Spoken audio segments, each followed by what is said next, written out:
Yun, yes, hello. So, kamusta po mga ka-Streetwise? Ako po si Takero Miyamoto at welcome po sa aking munting channel. So, mga kababayan, pag-usapan ngayon natin itong update na nangyari sa kasong kinaharap nga po ni Digong dyan po sa ICC, sa The Hague.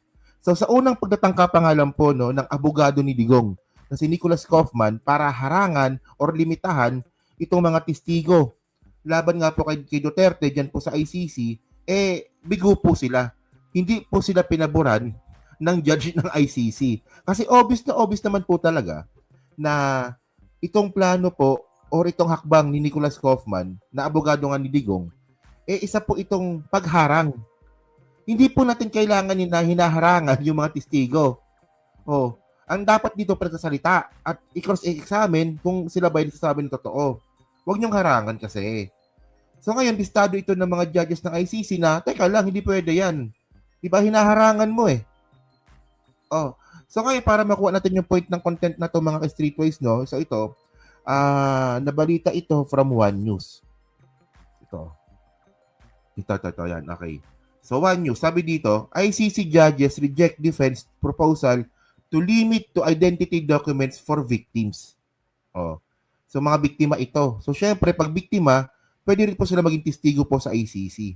So ngayon, ito malinaw naman dito no na yung judges ng ICC ay hindi po pinayagan ang gusto po ng defense ni Digong tungkol po sa identity. So ano ba ang gusto ng abogado ni Digong? Okay. So ito, basahin natin itong balita from April 9. So sabi dito no, Duterte Defense Council ask ICC to limit victim admissions to require IDs. So ID. So ngayon, the Defense Council of detained former President Rodrigo Duterte has requested the International Criminal Court to limit the number of victims allowed to participate in the trial against him. Oh, malinaw dito mga kababayan, base po sa report, 'di ba? May request po talaga ito si Nicholas Kaufman na limitahan yung mga biktima na mag-participate po sa trial. So papabor talaga ito kay Digong. Oh. So anong gusto ni Kaufman? Sabi ni Kaufman, in the document submitted to the ICC registry on April 7, Duterte's lawyer Nicholas Kaufman requested that the court limit the types of victim identification documents accepted, proposing that only national IDs or current Philippine passports be allowed. He said that this would streamline proceedings to enforce more stringent approach. Oh. So ngayon, alam ko na balita na ito nung nakaraan, pero ngayon may update na nga dito. Sabi ng judges ng ICC, hindi pwede ang gusto ninyo.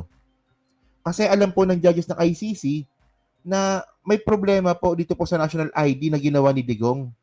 May backlog pa po tayo hanggang ngayon. O kita nyo, di ba? Actually, tanga din no?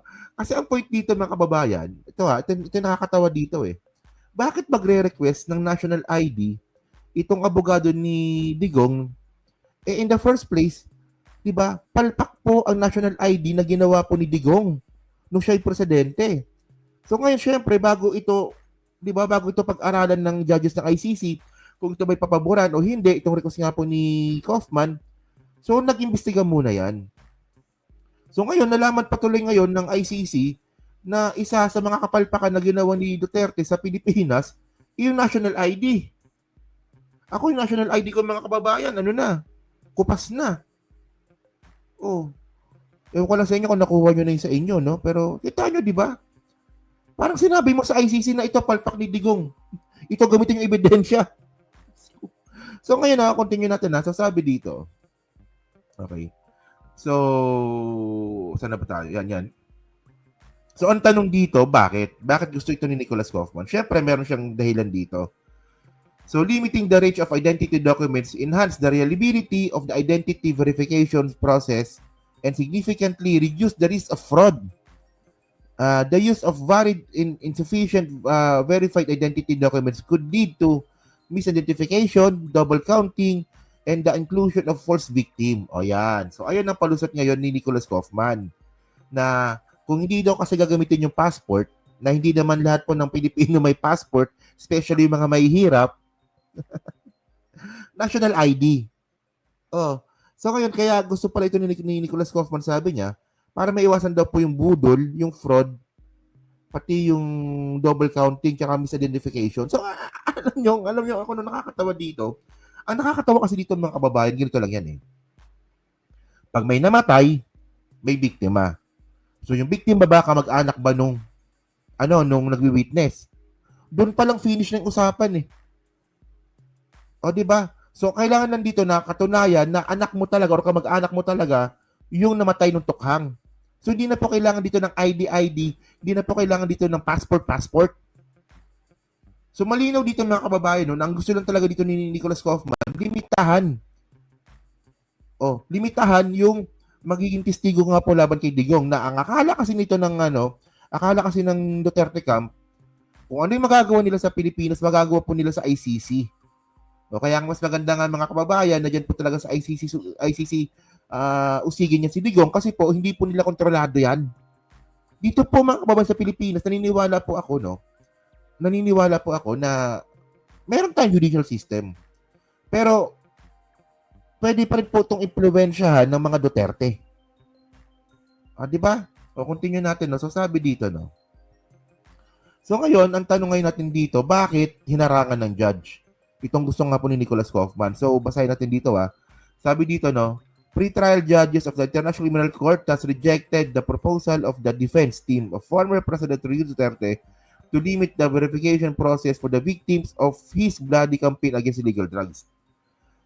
So sabi dito, no, in the 20-page order on the conduct of confirmation proceedings, the ICC Pretrial Chamber accepted the proposal of ICC Registry regarding the types of documents that may be accepted to identify victims who wish to participate in the proceedings.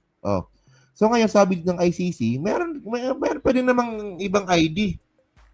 So sabi dito, aside passport, the national ID card, other accepted documents are SSS card. GSIS. Tama. GSIS nga. Driver's license. Di ba? Tapos PRC. OWA ID. Department of Labor o yung DOLE ID. Pwede rin. Voters ID. Meron din tayo niyan, di ba? Tapos PWD ID pwede rin. Tapos na PhilHealth card, pwede rin pag-ibig card, IBP card, yung Pantawid Pamilya Pilipino Program ID card, pwede rin pala yun. Malamang ito po yung ID na meron pa yung mga kababayan nating mahihirap na nabiktima nga po ng tukhang. So sabi dito, no, the registry which is in charge of non-judicial aspects of the administration and the servicing of the court earlier submitted the 30 identification documents. Di ba? It noted that while the Philippines has ongoing initiatives to establish the centralized national identification system, there is a backlog in the distribution of the national IDs. Yan da. So alam po ito ng ICC na merong backlog po talaga. Kung hindi pa nagreklamo si Kaufman, hindi pa malalaman ng ICC. So parang pinakita mo pa talaga, Kaufman, na bulok talaga si Digong. National ID na nga lang, hindi pa magawa ng maayos. So ngayon mga kababayan, ito nakakatawa dito eh. Okay. Malinaw kasi mga ka-streetwise, no? Tulad na ng sinabi ko kanina, na itong hakbang nga po ni Nicholas Kaufman, pagharang lang po talaga ito sa mga biktima. Kasi meron dalawang reason eh. Una sa lahat, yung mga biktima po ng tukhang, hindi naman po mga mayayaman yan. Mga dukha po yan, nakausap po yung iba doon. Yung iba doon nangangalakal, tanod, labandera. Sila po yung nasa laylayan. Sila po yung nabiktima nga po ng tukhang. So sa tingin niyo ba may mga passport ba yung mga yan? So naman, hindi ko alam kung saan nila nakuha tong idea na to. Malamang kay Sara kasi pantang eh. And by the way mga kababayan, yung gusto pa nga nila dito na limitahan din po bukod sa passport, limitahan din po sa national ID. Sino bang presidente ang gumawa ng national ID na palpak? Ako hindi ko lang wala lang dito yung pitaka ko eh. Pero yung national ID ko mga kababayan, 3 araw pa lang po kumupas na. Ngayon, ang point natin dito, parang ginagawa nyo namang tangang ICC nito, di ba? At ako naniniwala naman talaga ako na itong ginagawa po ni Kaufman, ito, ang may pasimuno talaga nito ng ang mga idea po na to is si Sara. Tingnan niyo yung kidnapping issue, ginagamit ni Kaufman, galing kay Sara yun eh. O yung walang jurisdiction na sinasabing walang jurisdiction po ang ICC sa Pilipinas, di ba sabi rin po ni Kaufman yan, galing din po kay Sara yun eh. Oh. Actually, no, sobrang bobo po talaga nito, no? Ito alam ko na panood yun na ito eh, pero gusto ko rin pong idagdag ulit kung gaano po kabobo tong si Sara Duterte na to. So ito po yung video na kabobohan ni Sara. Panoorin ulit natin ha. Tingnan nyo to ha. Ito. Sige. Tingnan nyo to. Pakinggan nyo pala. Yes, but you have to prove.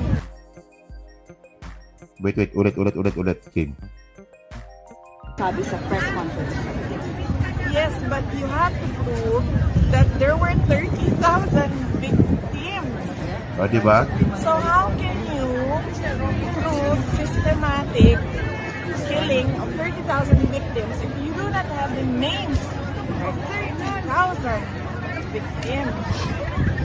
Sabi sa inyo, bobo to eh, no? Alam ko na pala yun na to eh, no? Pero bobo talaga si Sara eh. Ang gusto ni Sara Duterte, hinihingi niya yung listahan, lahat po ng 30,000 po na namatay. In the first place dito, makikita natin dito na hindi pala binabasa ni Sara Duterte kung ano yung kasong kinaharap ni Digong. Wala pong nakalagay sa ICC na 30,000 doon. Ang nakalagay po doon sa ICC, mayroong 43 na namatay kaya namatay ng tukhang, kaya sila nagbigay ng arrest warrant, at bukod doon, mayroong thousands na namatay. Walang sinabing 30,000. Hindi ko talaga alam kung saan nakuha ni Sara Duterte yung 30,000 po na yan. Alam niyo bakit ka manghihingi ng listahan na wala namang sinasabing ICC? Ba? So, really, truly. Alam niyo, tinan yung tsura ni Sara Duterte, no? Ito yung proud na bobo. Yung hindi niya alam na bobo siya, kaya proud pa siya dito. Wala naman kaming magawa sa media, pero nakikita ko talaga sa lahat ng articles, war on drugs, killing thousands, and yet we have 181 pieces of evidence, and we don't even have Kaya na, medyo maingay yung video niya, no? victims. 43 counts of murder, not even 50. So where is the system there of killing thousands? No, sorry. Bobo yung abogado nila. Bobo doon yung wala pala to. So bobo yung abogado ng prosecution, ikaw matalino. Anong gusto mong palabasin dito? Ako, nadaanan ko lang yan, no? So kayo mga kababayan, no? So kayo po, no? Anong masabi nyo nga po dito sa pagbasura nga po ng ICC sa gusto po mangyari po ng Duterte Camp na limitahan yung mga witness laban kay Digong sa pamamagitan po ng ID. Di ba?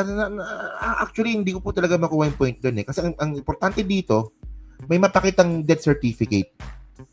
At yung death certificate po na yon, nangyari po nung panahon po ng tukhang. O, di ba? May kasamang medical records kung bakit namatay. Di ba? Kung dapat namatay sa baril, di ba? Kung dinoktor man yan, gawa ng paraan. O, tapos, ipakita lang po na kung kaano-ano niya po yung kamag-anak na nabiktima ng tukhang. Kung kapatid niya ito, anak niya ito, asawa niya ito. Ganoon lang kasimple yun. Bakit kailangan pa ng ID? Bakit kailangan pa ng national ID tsaka kailangan pa ng passport? Malinaw dito mga kababayan, no? At tama po dito ang judge ng ICC na ang style po na to na ginawa nga po ni Kaufman tsaka ng Duterte Camp para pigilan lang po yung mga biktima na magsalita. O, di ba? So yun, no? So agree ba kayo doon? So pa-comment na po sa baba at binabasa ko pong lahat yan. At syempre yan po sa Team Replay, pa-like, pa-subscribe. Kung di naman kalabisan, pa-share na rin po ng video po na to. So thank you mga ka-Streetways daw. So kita na lang ulit tayo sa susunod ng ating content. So thank you, salamat, and babush!